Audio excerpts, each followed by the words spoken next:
શું ઇઝરાયેલના બંધકોને હમાસ મુક્ત કરશે? અમેરિકાનો પ્રસ્તાવ કર્યો મંજૂર, યુદ્ધના અંતની પણ શક્યતા.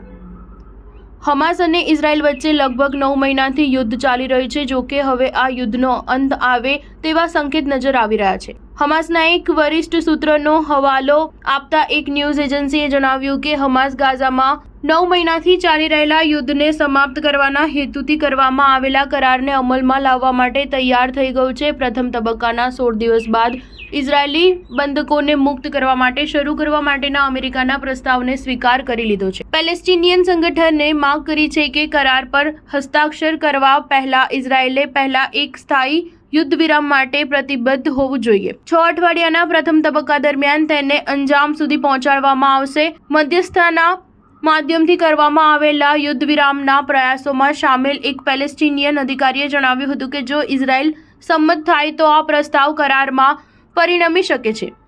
આ સાથે જ ગત વર્ષે 7 ઓક્ટોબરે શરૂ થયેલ ગાઝા યુદ્ધનો અંત આવશે. આ યુદ્ધમાં ગાઝામાં 38,000થી વધુ લોકો માર્યા ગયા છે. હમાસના આતંકવાદીઓ દ્વારા હવાઈ, ભૂમિ અને સમુદ્રના રસ્તે દક્ષિણ ઇઝરાયેલના શહેરો પર હુમલો કર્યા બાદ આ યુદ્ધ શરૂ થયું હતું. તેમણે લગભગ 250 લોકોને બંધક બનાવી લીધા જ્યારે હુમલામાં 1200 લોકો માર્યા ગયા હતા.